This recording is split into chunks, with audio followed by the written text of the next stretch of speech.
Thank you for joining me. I'm going to read another piece that was posted over on my website. I actually did a piece about this way back at the beginning of my YouTube days called Spontaneity, and I will include a link to this through on the blurb underneath. But the piece what I wrote previously is entitled Carpe Diem versus Self-Doubt. Seize each day and what it has to offer you, as you will never get it back again. Easy to say, but not always easy to do. And I hold my hand up at this point. It's something I'm finding difficult at present. So probably reading this will act as a good kick in the pants for me. I decided to write this when I went into my spare bedroom and was brought face to face with the result of me having seized the day. Okay, it wasn't yesterday, it was some time ago. But it still makes me smile and feel a sense of pride when I see it and think about it. And I have to say, now, some years later, I still get that feeling. I happened, as you do, to have a hammer and a screwdriver in my hand when I walked into the room, in theory to vacuum and dust. Instead, I knelt down in the corner behind the door. And I can't actually remember taking a conscious decision to do that. But it was nicely hidden from view and a built-in escape route from the hatching plot. I could simply abandon it and get the half-used tube of filler out if said plot didn't work. I began to tap at the plaster. Bearing in mind, I didn't happen to have a dust sheet or a bucket with me. Yes, it was there.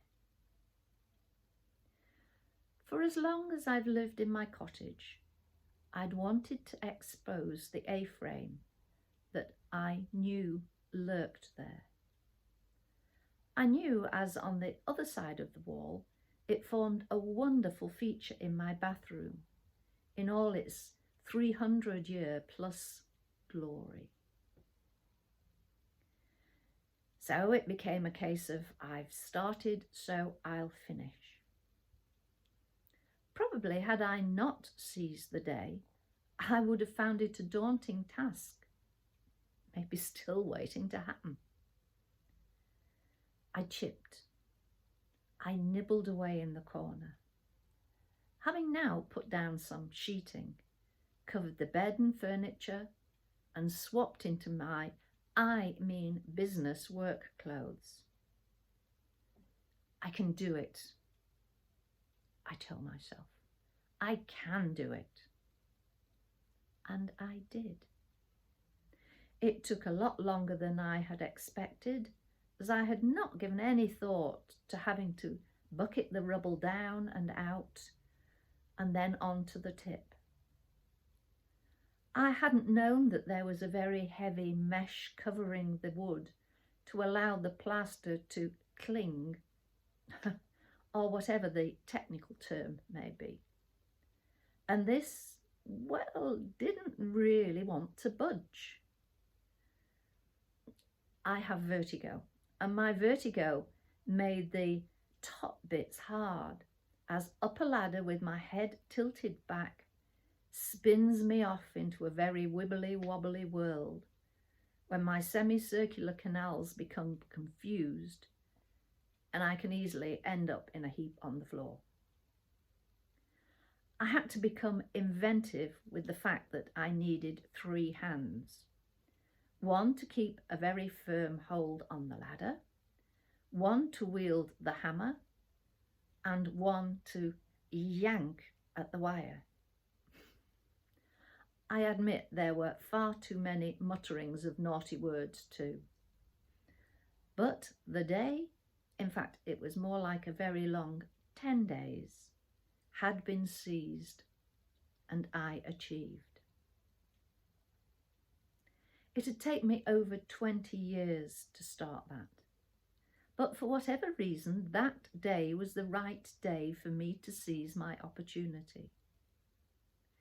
Seizing your opportunity might not involve anything quite so drastic as the above, but seizing it has to include a certain element of risk, as you're probably going without the planning, arranging, sorting of things that may usually be involved in your decision making. Tossing around the what ifs, the possible snags, the possible hazards that you could conjure up and maybe use as an excuse to either yourself or others for not doing something. The I would have, but syndrome. Taking that first step is always the hardest, seemingly a huge leap into the unknown for many. But you have to realise that you could well never be completely prepared for the step. You may never hit upon the ideal time, the ideal day. There usually is never such a thing. Rather, it's become a huge figment of our long imaginations, which allows us to put things off yet again. You feel you have to have a reason to do so, but can you, in reality, look yourself in the eye and honestly say it's a reason and not an excuse? An excuse that means you may, well, never make that step, as there will always be another excuse to fill its place. We all use excuses, but when it becomes a constant turn to, then it becomes a problem that holds us back. Excuses, excuses, and I hear such excuses echoed by clients who give their reasons for not having done something we talked of as being a good idea for them to help them move onward and upward. Obviously, there'll be genuine reasons. Maybe what you would like to do would be beyond your means. In this case, if all else fails, lower your standards. Amend to something that is affordable by using the wonderful art of compromise. You could well be pleasantly surprised. Self-doubt is one of the biggest offenders when it comes to seizing the day.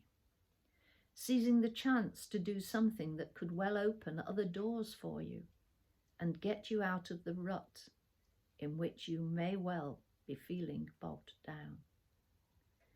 Okay, if you find that the door that you open isn't right for you, see it as a learning experience and certainly not as a failure. Write it down to experience, close that door and move on. Not easy at first, but it can be done, and by doing so, your self-doubt will begin to recede and your self-trust increase. You can make those decisions for yourself. Much of our self-doubt takes the form of a horrible, niggly voice that seems to sit on our shoulder and accompany day and night. Often, especially and most insistently, as soon as the head touches the pillow and we want to get to sleep. This voice reflects the part of you that hates risk, makes you want to turn away from any challenges, and that nagging voice makes sure that you hear what it has to say. This negativity can be replaced by use of positive affirmations, a technique I use with many clients and with myself. By repetition of these affirmations, you come to believe your own press, just as you believed the old. And it's been scientifically proven that your brain actually alters its circuitry with the repetition. So, repetition of what? Well, positive phrases such as, I can do it. I am confident. I trust my instincts. I will achieve.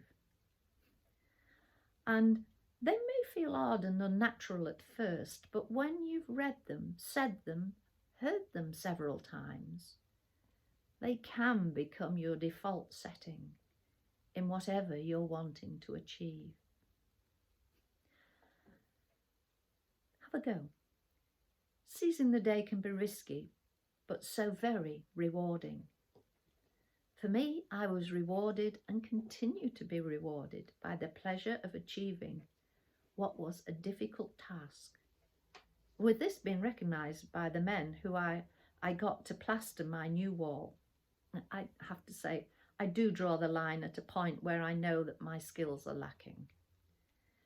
The guy asked me who'd done the exposing of, the cleaning of, the treating of the beams, as they'd done a great job. When I very proudly said, me. He asked who'd helped, and when I said nobody, I was told that he raised his hat to me. Great, but more importantly, I had proverbially raised my own hat to myself for conquering that particular self-doubt. Yes, I did it. Me, myself, I. So seize your day.